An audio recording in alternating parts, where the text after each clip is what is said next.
What if having very few friends isn't a sign that something is wrong with you? What if, sometimes, it means you've stopped tolerating what everyone else accepts? Most people spend their lives trying to be surrounded. More followers, more contacts, more people to call, more people who know their name.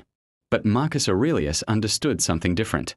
A crowded room does not guarantee a peaceful mind. You can be surrounded by hundreds of people and still feel completely alone.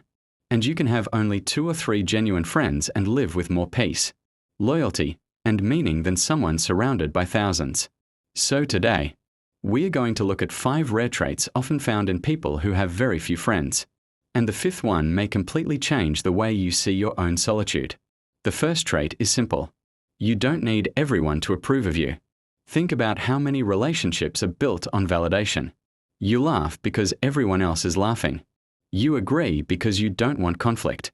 You pretend to enjoy things because you don't want to feel excluded. You change your personality depending on who enters the room. Why? Because deep down, you're afraid that being yourself might cost you friends. But Stoicism teaches us to examine that fear. Ask yourself, if I have to betray my character to keep someone's friendship, what exactly am I keeping? A real friend should not require you to become a different person. And a person with strong character eventually learns this. They stop chasing approval. They stop explaining every decision.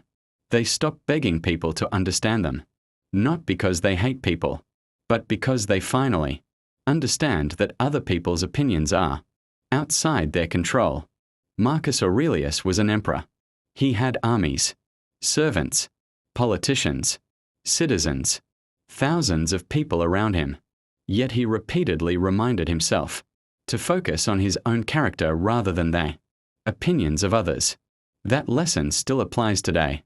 You don't need to be liked by everyone. You need to be able to respect the person you see when you're alone. Because if you lose yourself just to keep people around you, you've paid too high a price for friendship. The second trait is something many people misunderstand. People with few friends are often selective. They don't necessarily dislike people. They simply don't give everyone access to their inner world. There's a difference between being friendly and being intimate. You can respect someone without trusting them. You can enjoy someone's company without making them part of your private life. And you can forgive someone without giving them the same access they once had. This is wisdom. Imagine your mind is a house. Would you allow every stranger who knocks on the door to walk straight into your bedroom? Of course not. Yet people often do exactly that emotionally. They tell everyone their secrets. They reveal their plans. They expose their weaknesses. They trust people simply because those people are friendly. Then, when betrayal comes, they wonder why. The Stoics would tell you, observe actions, not promises. Anybody can say, I'm your friend. But character reveals itself over time. Watch how someone behaves when you have nothing to offer them. Watch how they speak about people who aren't present. Watch how they react when you succeed. Watch what happens when you disagree. Watch whether they respect your boundaries. Because friendship isn't proven when everything is easy. It's proven when loyalty becomes inconvenient. That's why someone with few friends may actually have a very rich social life. They aren't collecting people. They're cultivating relationships. And there's a huge difference. The third trait is perhaps the most powerful. You are comfortable being alone. There is a difference between loneliness and solitude. Loneliness says, nobody wants me. Solitude says, I can be with myself without falling apart. That distinction matters, because if you cannot tolerate being alone, you become vulnerable to almost anyone who offers you company. You'll stay in unhealthy relationships. You'll accept disrespect. You'll tolerate manipulation. You'll keep people around who damage your peace. Why? Because being alone feels worse. But once you learn to enjoy your own company, something changes. You become harder to manipulate. You become less desperate. You become more patient about who enters your life. You can walk away. You can say no. You can sit quietly. You can spend an evening reading, thinking, walking, training, building, planning, and you don't need someone constantly texting you to prove that you matter. Marcus Aurelius often withdrew into his own mind, not to escape responsibility, but to restore his ability to meet responsibility. And that's the lesson. Solitude shouldn't make you bitter. It should make you stronger. Use your alone time to ask yourself, who am I becoming? What am I building? What habits are controlling me? What do I need to change? What kind of person do I want to be 5 years from now? The person who can sit alone without needing. Distraction has developed a powerful form of independence. And independence changes your relationships. You stop choosing people because you need them. You start choosing people because you genuinely value them. The fourth trait is this. You prefer meaningful relationships over large social circles. Modern culture has turned friendship into a numbers game. Followers, likes, contacts, group chats, invitations. But numbers don't tell you the quality of your relationships. You could have 10,000 followers and nobody you can call at 2 in the morning. You could know hundreds of people and have nobody who truly knows you. Meanwhile, someone else might have 2 friends they've known for 10 years. Those 2 people know their failures, their fears, their dreams, their weaknesses, and still choose to stay. That's valuable. The Stoic view of friendship isn't about collecting people for status. It's about becoming the kind of person worthy of genuine friendship. So instead of asking, how many friends do I have? Ask yourself, what kind of friend am I? Do you keep your promises? Do you listen? Can people trust your word?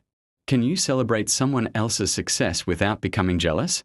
Can you tell someone the truth when the truth is uncomfortable? Can you stand beside someone when there is nothing to gain?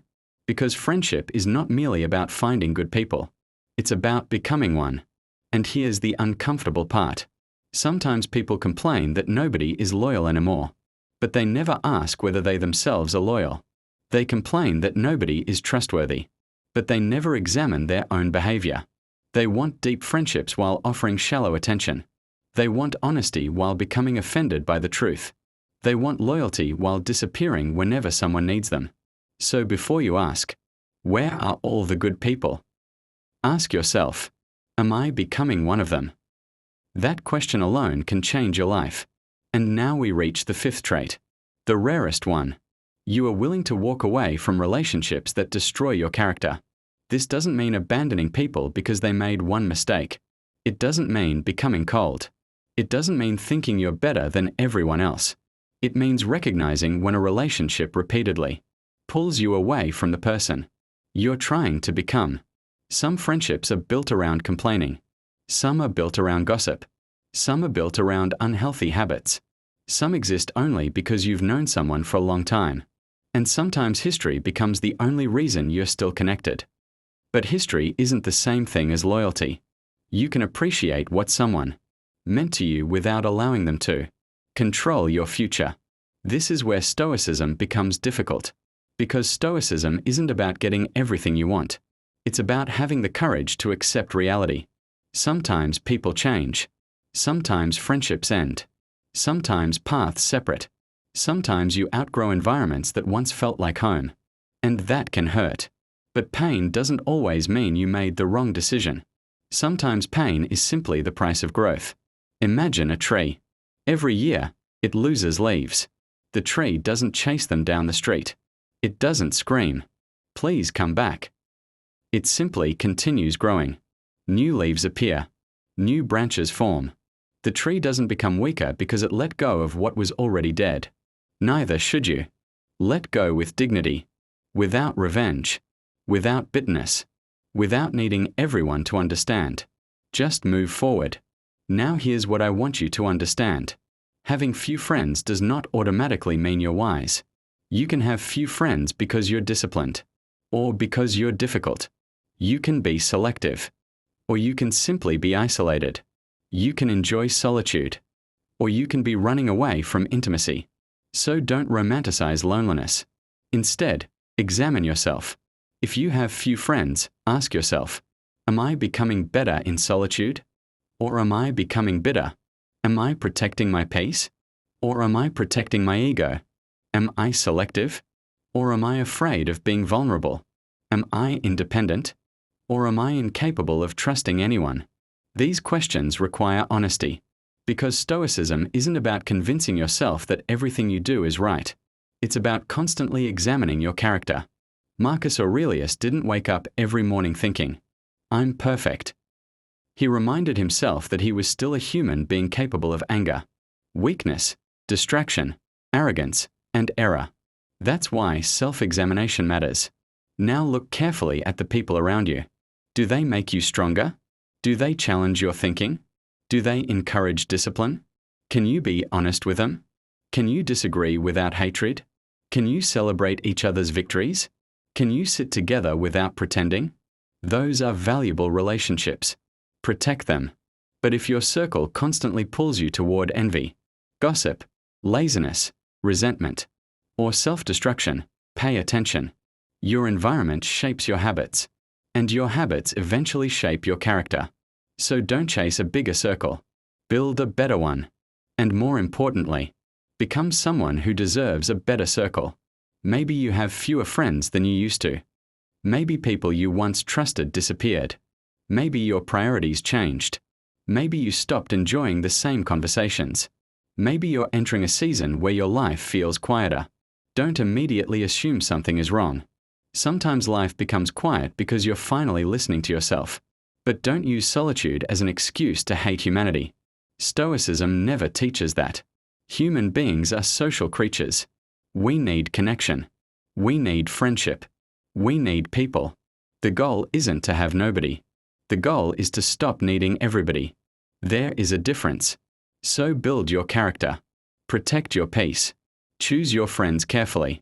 Give people loyalty when they deserve it. Forgive when you can. Walk away when you must. And when the room becomes quiet, don't be afraid of the silence. Use it.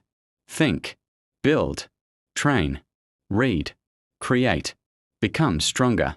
Because one day, the people who laughed at your solitude may notice what you built inside it. And when that day comes, you won't need to explain yourself. Your character will speak for you. Build in silence. Let your life make the noise. You have heard the rule. Now live it. This is not entertainment. This is your psychological toolkit. The crowd talks. The disciplined build. Join the circle. Subscribe for more Stoic rules for strength and self-mastery.